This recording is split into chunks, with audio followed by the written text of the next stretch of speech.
Are we on? Oh. Oh. Just as I came, just as I stepped out, the Spirit came upon me. And they sent a message. It said, the impression was that there's a man that's so successful out in Cheyenne that right now he could sit down and send this program a check for $10,000. But the message also comes through that he's too smart to do that.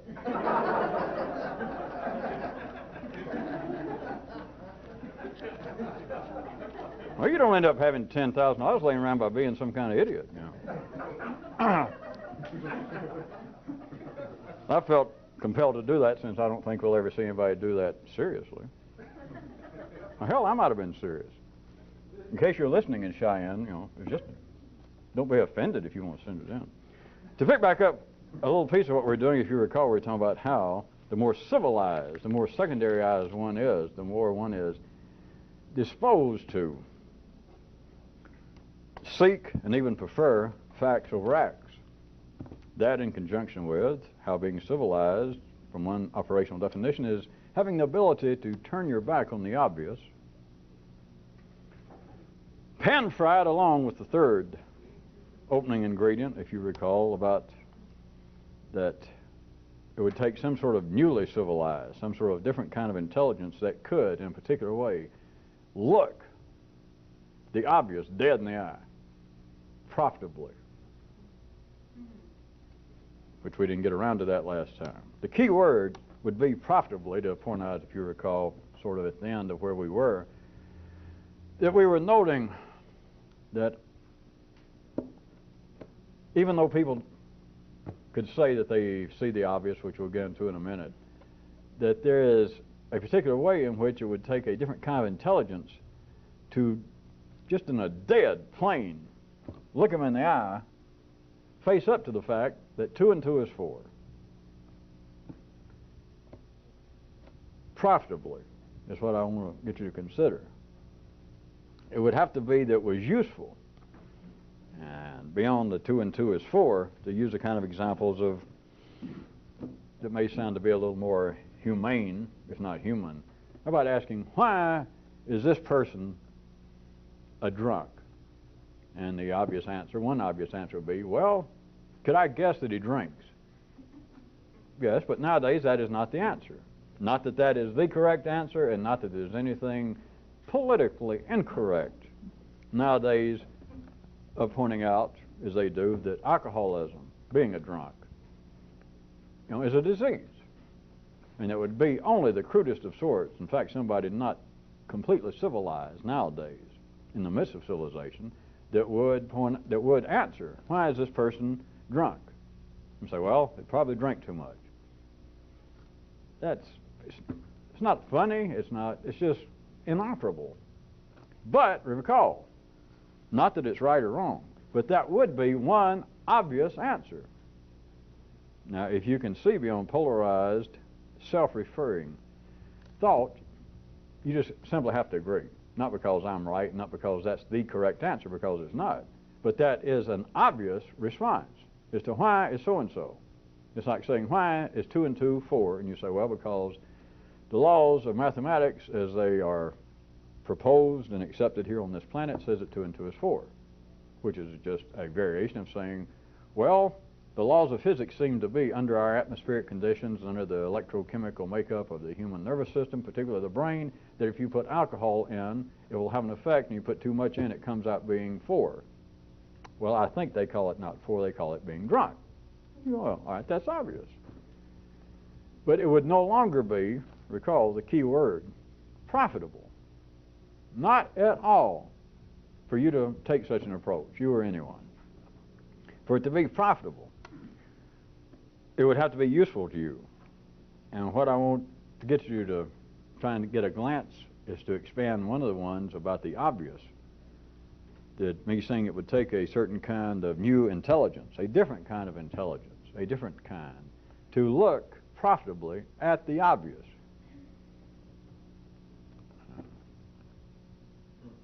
I'll apologize for everybody else to keep having to be an idiot and a fool and use adverbs and conditions and adjectives and back up. But do note, it's not that there's anything wrong with what's going on now. It is the march of civilization, which is just terms. If it's not adjectives and adverbs, which is bad enough, it's damn close to either being a noun or a verb, if I'm not badly mistaken. Probably in there somewhere. But what we're talking about is this continual change where acts become facts, and then facts become acts, and then you have to keep going. That it's a continual movement. It's not that somewhere in the past things were just right and humanity should have stopped. And it's not that right now things are falling apart compared to how they were yesterday. And it's not that tomorrow is going to be worse. And it's not that tomorrow is going to be better. But ordinary intelligence, in a certain way, cannot profitably look at the obvious. Because whatever the obvious is would be too close to yesterday. Whatever the obvious is would be too close to acts. And those of you that have been listening good and hearing for the last few nights, not only too close to acts, it could be too close to facts from yesterday, which had become almost solidified to the point that became a kind of petrified forest of facts, and they almost appear to be acts. You follow? It's not all that strange, it's just outside the normal realm and interest of the human nervous system. In other words, this kind of thing, to look at this as being a progression. That at one time, if you drank too much, back in the times of, let us say, at least Greece in its heyday, that someone, an educated, sophisticated person could say that it is evil spirits, some of the gods playing capricious games on humanity. And then you could see that it went from that to being character flaws. 500 years later, 1,000 years later, it doesn't matter. Even simultaneously with it going on then, as you should know by now, time is not that linear. But it would seem to have gone from one explanation to another explanation, and the new explanation in any particular part of life's body where humans are alive. Then whatever the previous explanation was, looks, is accepted, is correctly adjudicated to be completely out of date, far beyond simply unhip. That would be kind of the street level slang for it, an attitude. But at the level at which people are really educated, sophisticated, etc., the living paradigms of civilization, the explanations of yesterday, forget people now, it's a little past this in some areas, but let's say that Freudian explanations of human behavior in the Western world at least, generally speaking, are now, by educated people, looked at more favorably than demonic possession. I think that's fairly safe enough. And so those, and this is no knock on people who are psychiatrists or who are right up to date and accept psychological explanations, nor is it any kind of kicking around at the ankles of people who still believe in demonic possession.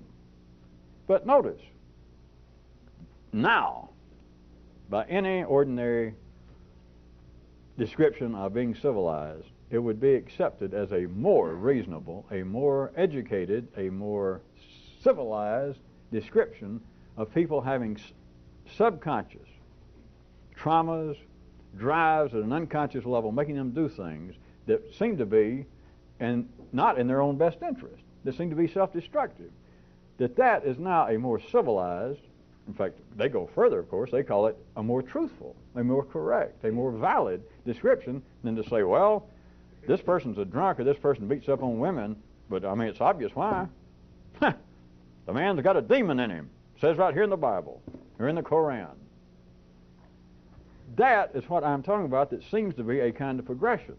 And so if you're in any particular place, if you were now, if you're just an ordinary person, and you were now in the niche at that point in city intelligence, in civilization, wherein your general attitude in explaining human behavior was in psychological, general Freudian terms, you would look upon demonic possession, even if you're not real sarcastic or hostile to religion, you would look upon that as rather quaint, simply outdated.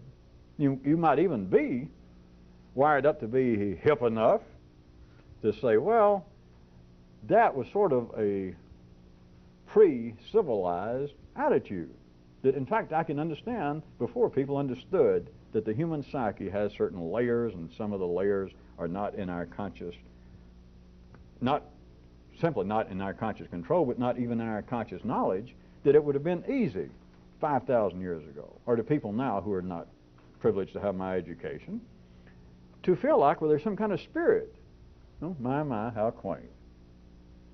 And they're correct from their view. That is what I'm talking about the obvious. At one time, it was obvious. Isn't it horrible to try to stop and back up and help somebody out of a ditch, and then you get stuck? Which, of course, I'm not trying to tell what kind of guy I am. It's not me getting stuck. It's like we all get stuck and get deeper. I was just trying to help.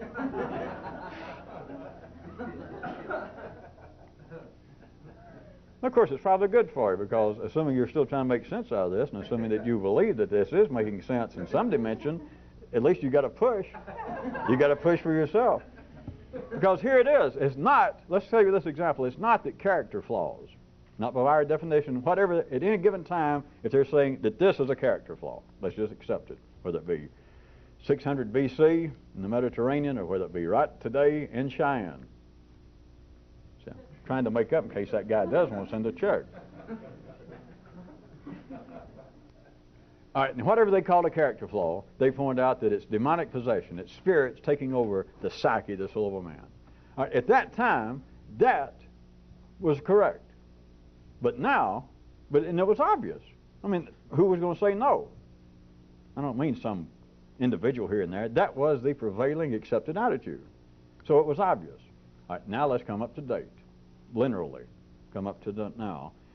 Now, to an educated, sophisticated, Western mind, intellectual person, that is outdated. It is not obvious. But do you understand? Just because it's no longer valid here doesn't mean it's not obvious, because at one time it was obvious. Do you understand? And so to say, well, you don't call that obvious, don't say that to be able to look at somebody and say, wait a minute, they do not have this particular character flaw because of psychological unconscious traumas they've suffered as a child and have repressed. Don't tell me that that's not true and it's obvious that what's going on is they've got a demon in them. No, that's not it. The examples don't mean crap. I would have stuck with 2 and 2 equals 4, which maybe I should have, which would really break your mind about, wait a minute, you mean at one time 2 and 2 wasn't 4? See? So we got to go with this. Seems to be more flexible. It's not that it was correct or incorrect, but at one time it was obvious. But now if you look back and said, and tried to use this as being obvious, this is not what we're talking about new intelligence. That wouldn't be new intelligence. It wouldn't be for now for you to be standing around a high-class, fancy affair, trying to act suave and debonair. For those of you in Wyoming, we'll send a translation for that if you'll write in and send a postcard. Well, a self-addressed envelope along with $10,000 check. Suave and debonair. It always sounds like a dance team from Arkansas.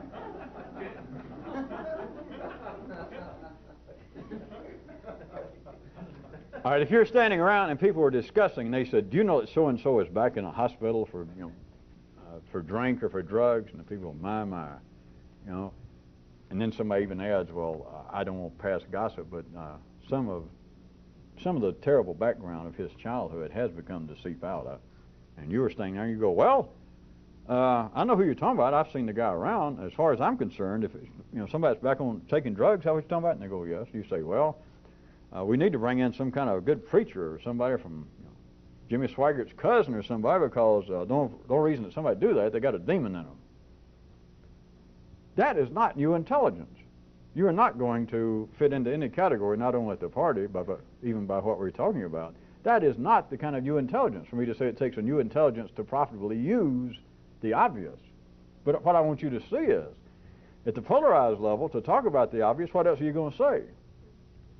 That's not it, but what else would you say based upon polarized dictionary? First there was a word, and it didn't make any sense, and then there were 2 words.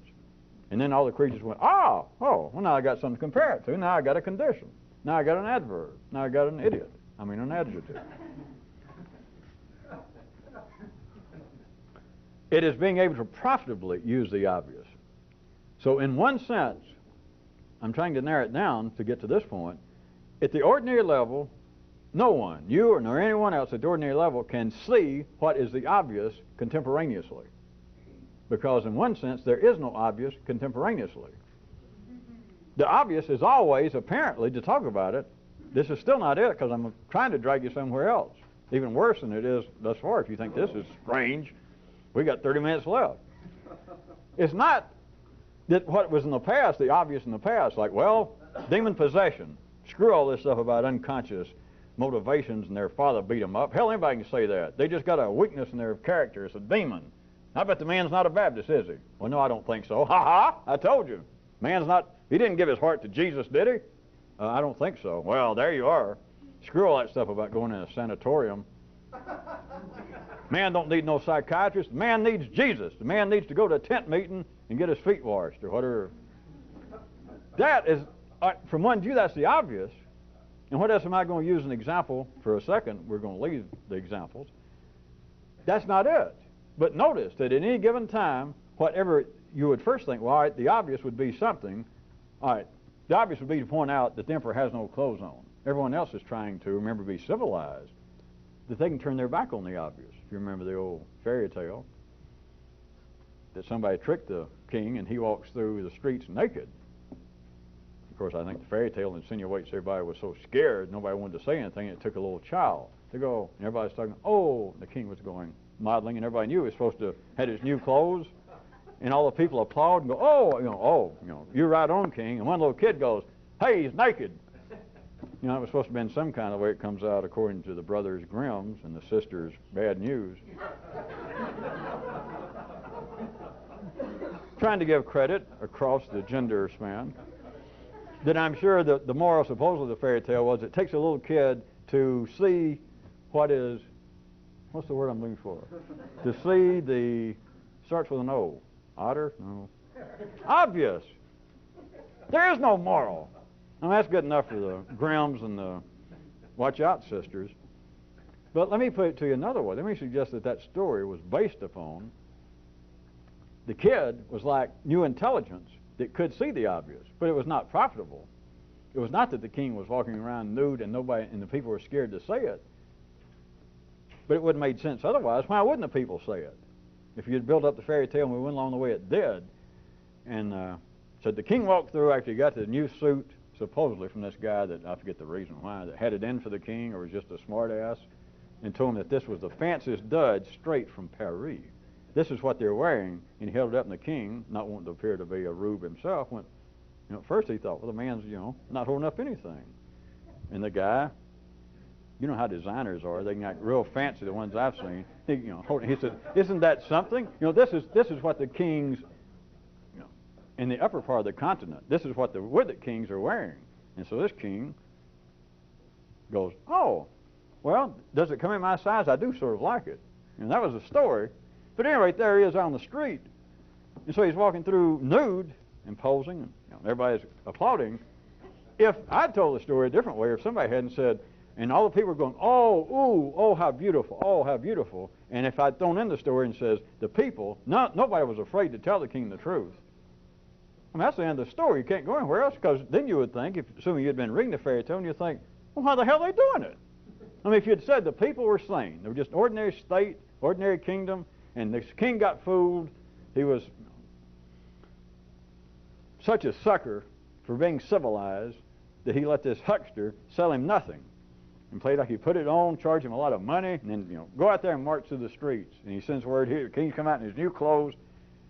And we said, all right, the people are sane, and they're not afraid of the king. The king's always told them, tell the truth. And so he walks out, and I'll go, ooh, ah. What are you going to do with that story? I mean, that just makes no sense. There's no story. So they had to say that. Here's what I'm suggesting would be the better basis, the more energetic basis behind the story. It's not that they were afraid. I've already given it to you. The operational definition of being civilized is being able to turn your back on the obvious. There it is. They're not afraid. But he was, at one level, he was obviously naked. I hate to have to go through and explain this, but I will. But you could also put it this way. This would not happen in three-dimensional life, as you know. But let's say that he comes out, walks out, and there he is, naked, posing. And the people, they're not afraid to tell the truth, but the people, if he's a hip, sophisticated king, his people at least aspire to be so. And let's say that the people look, and at first they realize, well, he doesn't have anything on. He doesn't have anything on. But then they would also realize, well, he doesn't know that. Or if he knows it, he's acting otherwise. Now, if we go, hey, you don't have anything on, are we going to look like the rube? Not him, because he is the leader. Of course, not forget kings and all that stuff. It's the high point of your own nervous system. That's the king. He's leading us, and he says, 2 and 2 is 5. He says, how do you like my new clothes? And he's obviously nude. But wait a minute. If he's obviously nude and he's acting like he's not, that bastard knows something we don't. In other words, they're going to begin to play, in a sense, the same kind of game that the king played with this out-of-town designer that whisked in real fast and said, this is the latest thing. I only have one left. I was going to take it down to one of the princes down in Venice, but I just, by your way, my crew was here and we just got through putting the roof on that other house. Oh, no, but I was through here. He got his professions confused there for a second.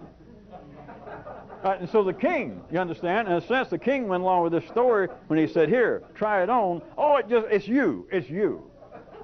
All right, he fell for it, and now do you see, it would be like the people. If we say the people are sane and the people are not afraid to tell the truth, then what is left? They're civilized. They can turn their back on the obvious.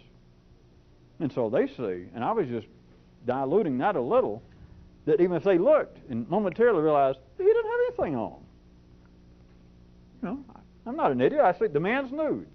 But something else is going on because he either doesn't know he's nude, and then you think, yeah, but our king's too smart for that. The man's not an idiot. And of course, if you're that kind of sane person in your own nervous system, you know that's your highest point, that you're not an idiot. You know you're not insane. But it's like this message coming down in a certain way to do so-and-so. And so you look up at your king, and he's doing something at first you think, wait a minute. The man doesn't have any clothes on. He didn't have some kind of new suit on, new robe. Then you think, all right, he's either an idiot, he's gone crazy. And assuming that you're sane, that you're the people, and you realize, no, I'm not an idiot, I had not lost my mind. You know, it takes that long. If you have to stop and study it, you got problems, by the way. Move to Wyoming. And so if that's not true, then you're left sort of with this, that wait a minute, if he's not insane, and he's still our leader, that he is still the king, and he's still hipper, more sophisticated than we are, then, as always, here we are again. Boy, how good it is for him to be king. He is onto something to which we're not yet hip. In the same way the king thought with this designer that came through. Oh, it's you, I only have one left. It's what everyone is wearing in regal circles this year. And so he thought, well, here's somebody hipper than me, and he went for it. And so now the people, you know, first when he did, you know, the designer did this, the king thought, well, the guy's an idiot. He's not holding up anything. But then the king thought, wait a minute, he's not an idiot, because he knows for a fact the guy's got pictures of him with other kings and princesses.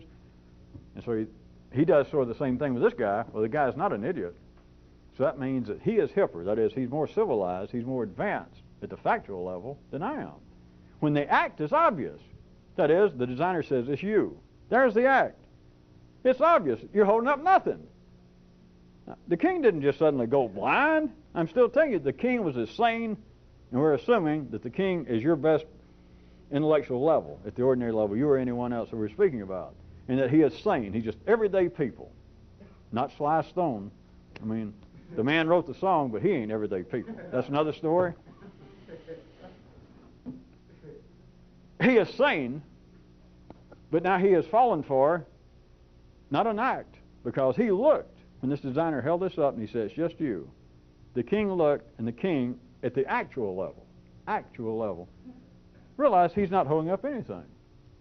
But remember, being civilized is also in part, the more civilized you are, you're more disposed not only to seek, but to prefer facts over acts.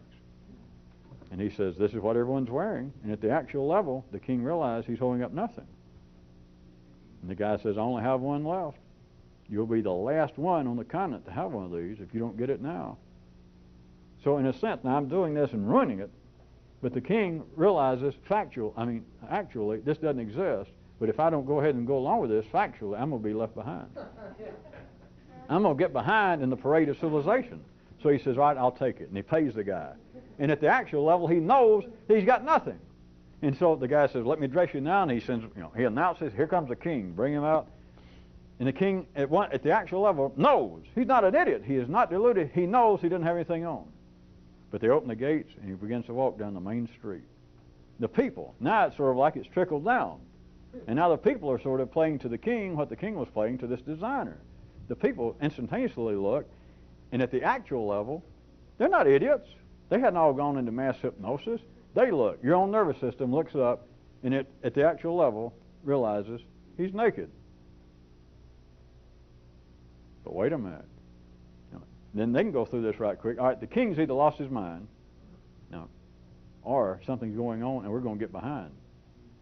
But they actually know that he's naked. But factually now, acts have got to trail and pick up with facts. They now go this fast, being the sophisticated, hip people they are. They go, oh. When actually they know that he's naked. When actually he knows that he's naked. But being civilized, you more and more are disposed, to say the least, to prefer. You've got to. It's not a mistake. To prefer facts over acts. If I was crude, I could say illusion over reality, which is probably if some ordinary intellect could hear this and say it. But that's not it. That's why I didn't say it. That could be the kind of crude reflection, but I didn't even want to get you distracted to start with. That's the kind of thing that would end up in the hands of ordinary intelligence and say, well, all you're saying is that people prefer to be deluded to have to deal with the harshness of reality. Jesus. One step after that, and we're back to a Baptist tent meeting, or you're back to ordinary level of, yes, I'm sophisticated and civilized, and I feel damn guilty about it. No. That's not it. It's not preferring illusion over reality. It is preferring facts over acts. And tied with civilization, operationally speaking, being defined also as being able to turn your back on the obvious. But not the obvious then, because at the ordinary level, no intelligence can see what the obvious is. If you jumped in and tried to point out to them what you meant by or a possible example of the obvious, you could only come up with one, not one example, but one direction, that you would have to point to yesterday and say, all right, look, at one time, yesterday, 2 years ago, a century ago, your forefathers, intelligent people, believed so-and-so was obvious. And the person would go, yeah, but so what? We've progressed past that.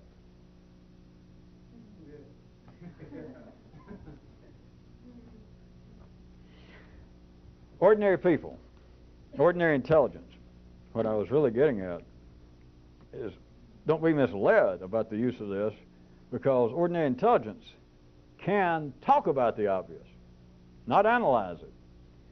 But ordinary intelligence is, in a certain way, wired up enough, simply because of the way the sequential, linear growth of the nervous system, and apparently the history of man.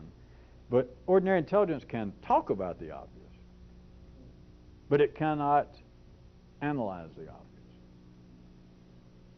In a sense, it can see the obvious, and you've got to put that in a whole bunch of quotation marks for a second. It can see, that is, be aware of the obvious enough that it can talk about it, but it cannot profitably analyze it. Because, as in everything else, if it's going to talk about it, that is ordinary intelligence, it can only do so, which is thinking about it, it can only do so in a preferential manner. That if you try and talk about, if you try to point to somebody, wait a minute, you're getting so civilized that you will call a naked person a walking example of hip fashion just because somebody told you that. They could discuss it. They could say, well, wait a minute. Are you saying, could I guess? I think I heard somebody here in the crowd. Somebody said that they thought the king didn't have any clothes on. Are you trying to say something like that? See, they might not want to say, I thought that too. You understand? I'm talking for two people right quick now. And if you say, well, you say you didn't think that, but you heard somebody say it. Well, yeah, I heard somebody say it, and I don't know, for a second it kind of struck me that, well, I could see how they might think that. So you understand they're thinking, they're talking about it. They're talking about the possibilities that reality could be other than whatever the civilized obviousness of the moment seems to be. If you say, wait, there are other obvious possibilities.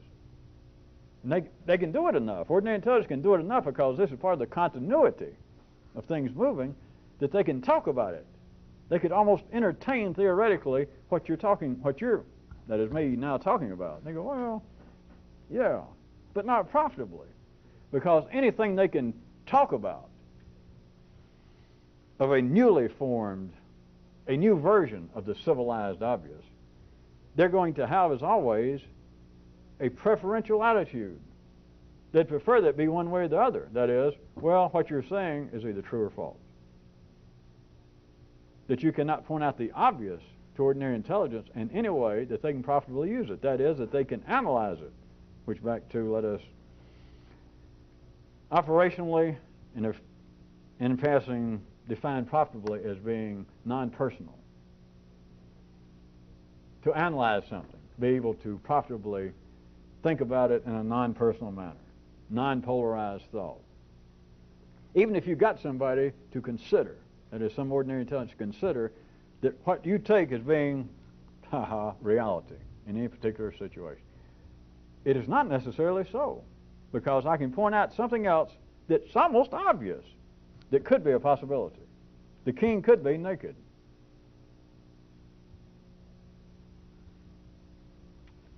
Now I'm back to playing another part. Well, all right. I'm still playing somebody else's part, ordinary intelligence. They can say, well, all right, I can see. For the sake of argument, I can see where you might say that. Or I could see where theoretically you might have more than one person have the same experience that I did, seeing the king, our beautiful king, stroll down the street in his new robe. I can see how some people, under certain psychological conditions and the temperature and the heat of the day and, well, who knows what, I can see the possibility that somebody somewhere, some otherwise reasonable person could say that the king didn't have anything on. I went through all of that in the hand gestures. Do I have to do the punchline for you? You do understand, even though I haven't really made it a real strong punchline, the person has already expressed, as they must, their preference. That is, they can talk about the obvious, that, well, I can see how somebody would say that. Do I have to do the rest of it for you? If you said, well, what do you say about the other people? Oh, well, they're wrong. But I am not some kind of closed-minded 17th century thinker. I'm well read enough, and I can see how someone could say that. I can see how somebody could say. In fact, I heard tell that there was a kid, some little kid probably from his family from out of town, hollered, hey, the king don't have nothing on. It was a kid. And so I can understand you bringing up the possibility that, you know, that the king didn't have anything on. I can see how you might say that.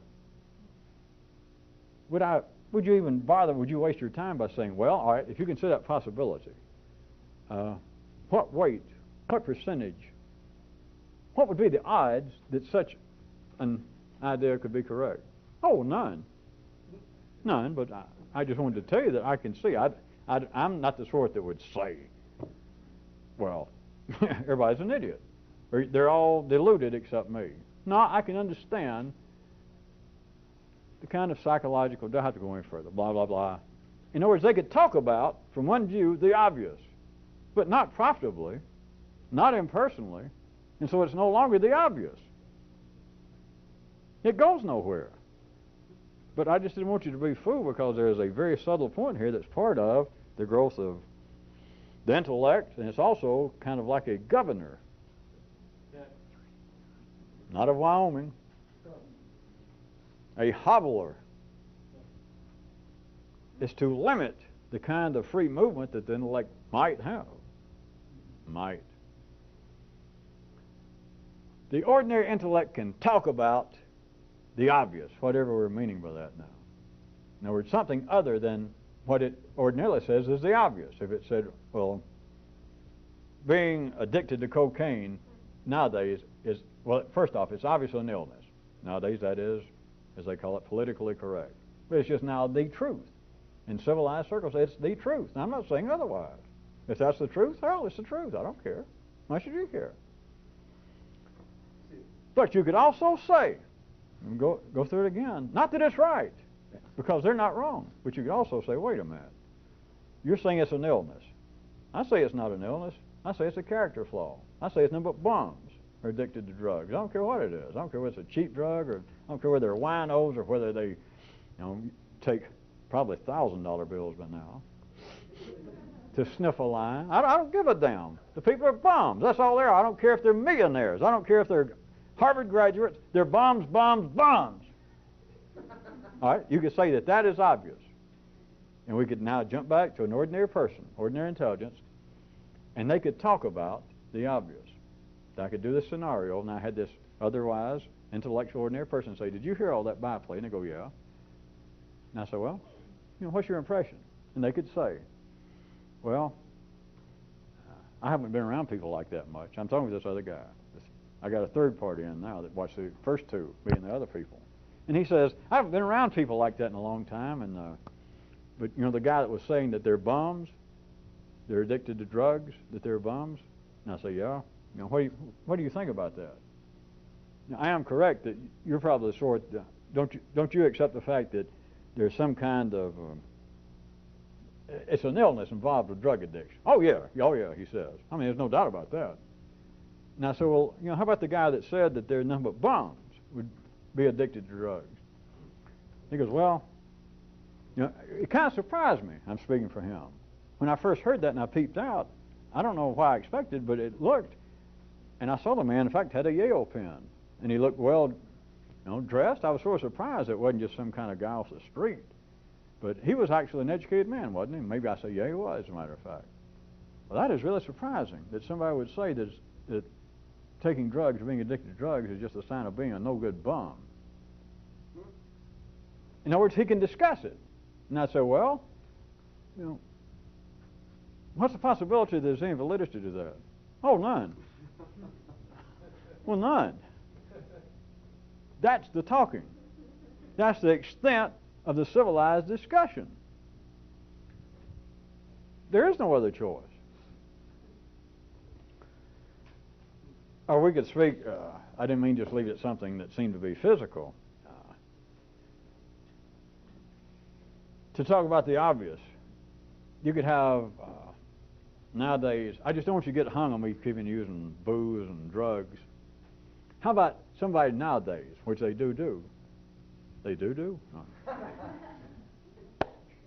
That's from being around the rural areas of Wyoming too long. You could have people comment on the obvious fact, statistically, could even be proven, but that cultural illiteracy is on the rise. Obvious. There's statistics. You just read it everywhere if you read anything besides Garbage Man or whatever the latest hero is. Radioactive IRS man. I don't know.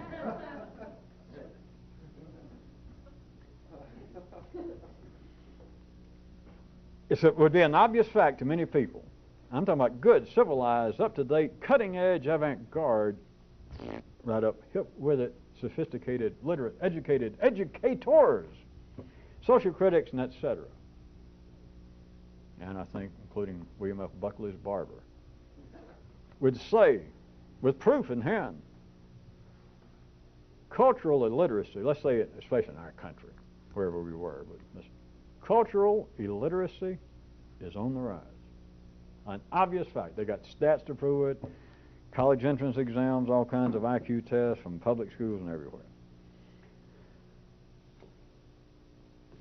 But it is not a comment on the obvious that is freed from their personal involvement or their personal interest. They got no choice. It's not psychological.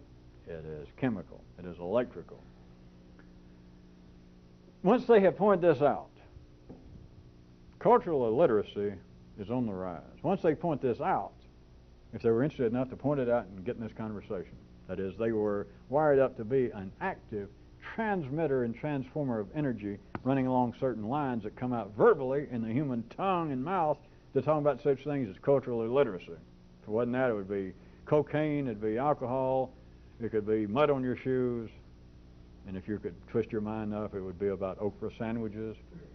The thing is, it wouldn't matter what, but I know it appears to matter what. I know that, and thank God for it. But the person that would be seeing this is already wired up to have an interest in all the matters that would seem to be in any way connected, any way peripheral, any way that might be magnetized, attracted to the sentence, the obvious fact that cultural illiteracy is on the rise. As soon as they say that, they're going to what?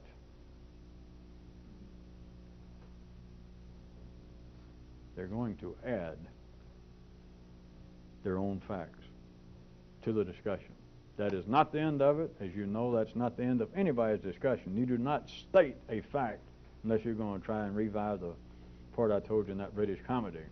I have no opinions. All I know is facts. Here I go.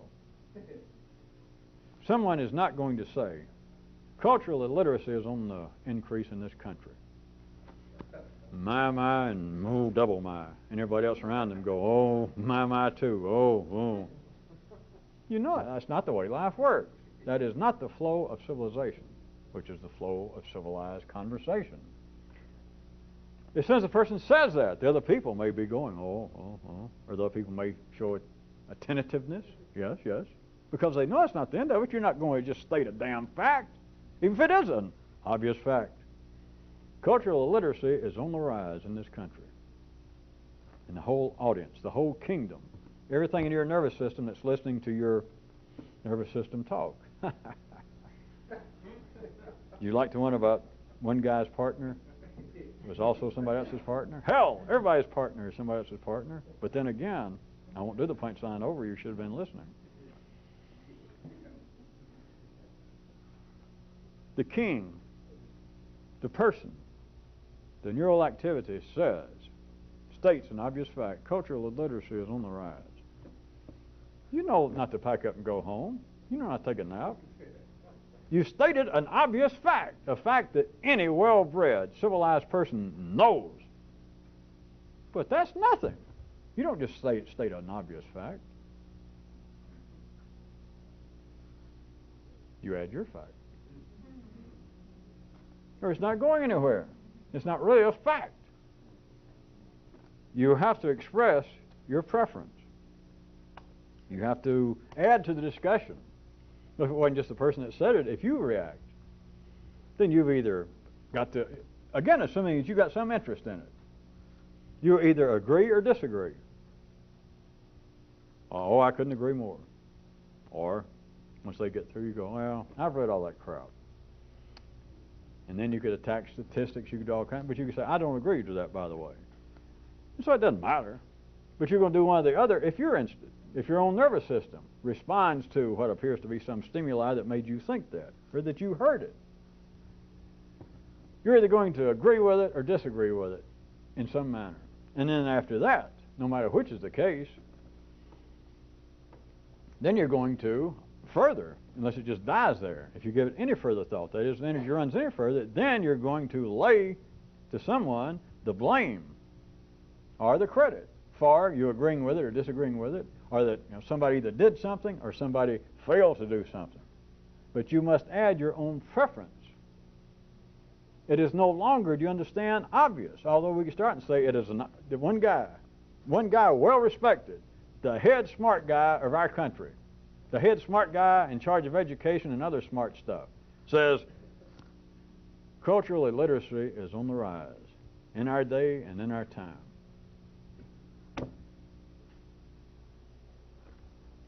Obvious fact. But that's only the beginning. And even if it was an obvious fact, as soon as you add your anecdotal evidence, it is no longer an obvious fact. Which it wasn't to begin with. I was just trying to be big about it and say even if it was. It's no longer a fact. But if it had not gone any further, it wouldn't even be that much of a non-fact. It would have just died.